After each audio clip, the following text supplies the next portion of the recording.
Bismillahirrahmanirrahim. Assalamualaikum warahmatullahi wabarakatuh. Waalaikumsalam warahmatullahi wabarakatuh. Mitra-mitra PT BES, hari ini kami kehadiran tamu yang sangat luar biasa, spesial tentunya.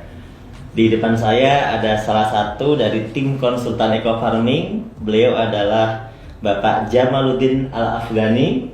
Selamat datang Pak Jamal. Terima kasih. Di kantor PT BES. Beliau selaku Widya Suara bidang pertanian organik di Kementerian Pertanian. Kemudian beliau juga asesor pertanian organik Lembaga Sertifikasi Profesi Pertanian Kementerian Pertanian. Ya. Hari ini kami mau bincang-bincang nih dengan Pak Jamal ya, tentunya terkait dengan produk yang dipasarkan oleh PT BES, yaitu adalah produk Eco Farming. Nah, produk Eco Farming ini sangat luar biasa penjualannya, sangat ramai sekali, sangat laku sekali. Namun tentunya banyak sekali mitra-mitra atau mungkin masyarakat yang sebenarnya belum paham betul seperti apa sih sebenarnya kinerja Eco Farming ini. Nah, yang pertama saya mau tanya, seperti apa sih Pak pupuk Eco Farming ini sebenarnya secara garis besar ya? Ya, baik Pak Nur, terima kasih. Jadi para sahabat sekalian, Eco Farming ini kebetulan kami sudah melakukan beberapa kali uji laboratorium terkait dengan kandungan-kandungannya. Jadi yang pertama tentu kalau yang sudah ada di kemasan yang sudah sering kita lihat adalah ada kandungan seorganiknya. Nah, seorganik ini adalah merupakan salah satu bahan yang sangat vital dalam memperbaiki kualitas tanah ya. Jadi tanah yang baik itu diindikasikan dengan seorganik yang semakin tinggi. Nah, saat ini kondisi tanah kita kenapa masuk dalam kategori kurus? Karena seorganiknya rata-rata kurang dari 2%, bahkan saat ini menuju ke 1%. Nah, jadi ini adalah satu hal yang menggembirakan bagi kita bahwa ada satu produk kecil tetapi kadar seorganiknya sangat luar biasa. Kemudian yang kedua ada kandungan N-nya, P-nya, K-nya. Ya sekalipun dalam jumlah yang kecil, tapi ingat bahwa memang untuk bahan organik tidak ada NPK yang di atas 5 ya. Jadi kalau Mas Nur, kalau misalnya ada pupuk organik yang N-nya di atas 5, itu malah dipertanyakan, jangan-jangan pakai urea. Jadi secara peraturan memang nggak boleh. Nggak boleh. Meskipun di Kementerian Pertanian kita membolehkan N itu sampai di angka 6, tetapi kalau bicara di sertifikasi, rata-rata lembaga sertifikasi organik akan mencari ada apa sebenarnya kenapa sampai di atas 5, dan pada akhirnya rata-rata mereka tidak merekomendasikan bahwa itu produk organik. Jadi kalau organik murni jarang sekali kita dapatkan di atas 5. Nah, kemudian yang kedua, Pak Nur, ini yang luar biasa dari hasil uji kami bahwa di dalam pupuk ini ternyata mengandung mikroba yang luar biasa besar. Jadi kalau misalnya nilai NPK-nya kecil tetapi mikroba penambat nitrogen itu yang tinggi.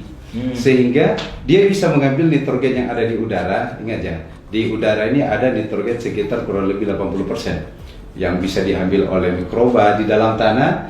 Mereka juga mikroba-mikroba ini, kalau bahasanya kepala badan kami kemarin mengatakan bahwa mikroba ini ibaratnya adalah pasukan khusus. Pasukan khusus yang bekerja di dalam tanah, merombak bahan organik, menyiapkan nutrisi-nutrisi sehingga unsur hara tanah ini tercukupi untuk dimanfaatkan tanaman. Iya, karena banyak sekali pertanyaan kan, kenapa Eco Farming ini bisa bikin pertaniannya subur sedangkan kan kandungannya kecil gitu kan? Nah, termasuk juga mungkin gini, Mas Nur, bahwa masa sih benda sekecil ini bisa digunakan untuk 1 hektar gitu ya. Nah, saya ingin jelaskan para sahabat mitra PT BES dimanapun berada, di dalam satu tub Eco Farming ini hasil uji lab kami yang baru keluar kurang lebih 2 minggu yang lalu ya, kurang lebih 2-3 minggu yang lalu, itu mengindikasikan bahwa jumlah mikroba positif yang ada dalam 30 gram itu 150 miliar. Nah, padahal dalam kondisi belum diapa-apain ya? Belum diapa-apain. Nah, ada 150 miliar. Itu minimal dari 5 kali ulangan di dalam pengujian di laboratorium, itu nilai terkecil adalah 150 miliar. Nilai tertinggi diperoleh 189 miliar. per 1 tub. Jadi kalau kita ambil tengahnya itu kurang lebih sebenarnya 170 miliar Rata-rata gitu ya? rata-ratanya ya. Itu maknanya apa? Maknanya begini, dengan mikroba yang dalam jumlah yang besar itu ketika kita aplikasikan ke tanah sebenarnya tidak perlu langkah awal tidak perlu sebenarnya kita lakukan pengembangbiakan lagi, fermentasi gitu ya. Itu yang pertama. Yang kedua, ketika kita aplikasikan ke tanah di dalam satu kali aplikasi, misalnya kemarin saya membuat sebuah catatan kecil bagaimana kita breakdown di dalam dalam 1000 ml itu ada 150 miliar misalnya.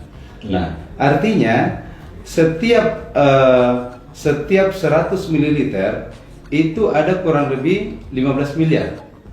Nah, jadi dalam 50 ml itu ada 7,5 ada sekitar 75 miliar ya, ada sekitar 7,5 miliar maksud saya.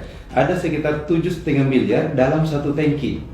Dalam satu tangki yang dicampur yang dicampur dengan 15 liter air. Nah, ini artinya apa? Mikroba yang begitu banyak ketika kita aplikasikan, ini pertama ketika dia turun ke tanah, mereka akan berkolaborasi untuk memperbaiki kualitas tanah. Dan mereka ini karena jenisnya banyak, penambah nitrogen, ada pembuka stomata. Nah ini yang unik lagi, pembuka stomata, Mas Nur. Apa fungsinya pembuka stomata? Stomata itu kan ada waktu-waktu terbuka secara alami. Ya, sampai jam 10-an. Ya. Nah, tetapi dengan menggunakan eco farming ini, ada mikroba yang kerjanya memang membuka stomata di luar jamnya. Jadi bisa bertambah lama gitu terbukanya. Nah, sehingga kenapa kemudian teman-teman misalnya di sawit ya. Tadi kita dengarkan ada tamu dari Bengkulu mengatakan ada petani yang mengaplikasikan baru sekali, tadinya daunnya itu nggak bisa terbuka untuk keluar sawitnya, baru sekali aplikasi ternyata udah pada keluar setelah 28 hari. Nah, akhirnya mereka mengatakan, wah ini baru kali ini saya pakai pupuk yang bisa membuka daun secepat itu. Nah, kenapa itu bisa terjadi? Karena kerja mikroba. Sebenarnya di dalam eco farming ini ada mikroba apa aja Pak yang sudah diteliti? Kita kemarin itu baru kurang lebih sekitar 8. Jadi ada mikroba aerob. Mikroba aerob ini sangat bagus untuk memperbaiki kualitas tanah, kualitas air ya. Sehingga kalau misalnya ada lahan-lahan yang kondisi airnya kurang bagus, nah itu bisa diperbaiki dengan mikroba aerob. Kemudian ada pelarut fosfat. Nah, di dalam tanah kita, Mas Nur, hasil residu-residu dari pemupukan yang menggunakan anorganik itu banyak sekali fosfat-fosfat yang tersedia tidak larut. Nah, dengan menambahkan eco farming itu akan melarutkan fosfat-fosfat tersedia sehingga tanpa dipupuk P pun tanaman sudah tercukupi. Nah, itulah kenapa kemudian dengan pengurangan sampai 75%, kenapa kemudian ternyata masih tetap bisa mencukupi unsur hara tanaman karena kerja mikroba yang memanfaatkan bahan-bahan yang tersedia di dalam tanah. Kemudian ada mikroba yang fungsinya juga adalah untuk melarutkan residu. Jadi residu-residu dari hasil sisa-sisa racun, pestisida segala macam itu bisa dilarutkan sehingga tanah menjadi lebih sehat. Ada selain penambah nitrogen, pelarut fosfat, nah kita mikoriza. Nah ini dia. Ini mikoriza yang sangat luar biasa. Kenapa luar biasa? Mikoriza ini mampu mengambil makanan untuk disuplai ke akar tanaman dalam jarak yang sangat jauh. Jadi dia bekerja membantu menyuplai makanan. Ya, menyuplai. Dan yang kedua, mikoriza ini dia juga sekaligus membuat cadangan makanan. Nah, jadi kalau misalnya ada tanaman-tanaman yang kekeringan gitu ya, tidak tersuplai unsur hara dalam waktu air dan cukup misalnya, itu karena adanya cadangan makanan dari mikoriza sehingga dia masih tetap tahan. Nah, inilah kelebihannya sehingga kita mendengarkan banyak sekali dari teman-teman menyampaikan bahwa kenapa kok kekeringan tapi masih tetap hijau. Nah, itu salah satu fungsi hasil kerja dari mikoriza ini. Ya. Dan yang lainnya mungkin. Nah, jadi kita baru intinya begini, kita baru mengidentifikasi mikroba ini kurang lebih sekitar 200 juta dari 150 miliar. Nah, sehingga baru diidentifikasi sebagian. Iya, baru sebagian. Dari 150 miliar ini hasil uji kita baru kurang lebih 200 juta yang teridentifikasi. Artinya apa? Masih banyak mikroba-mikroba positif lain yang belum kita ketahui apa namanya, tetapi hasilnya sudah nampak kinerjanya. Nah, jadi begitu diaplikasikan ke tanaman, loh kok ini bagus. Nah, itu dia rupanya kolaborasi dari banyak mikroba ini memberikan pengaruh yang luar biasa untuk menyiapkan unsur hara dalam tanah.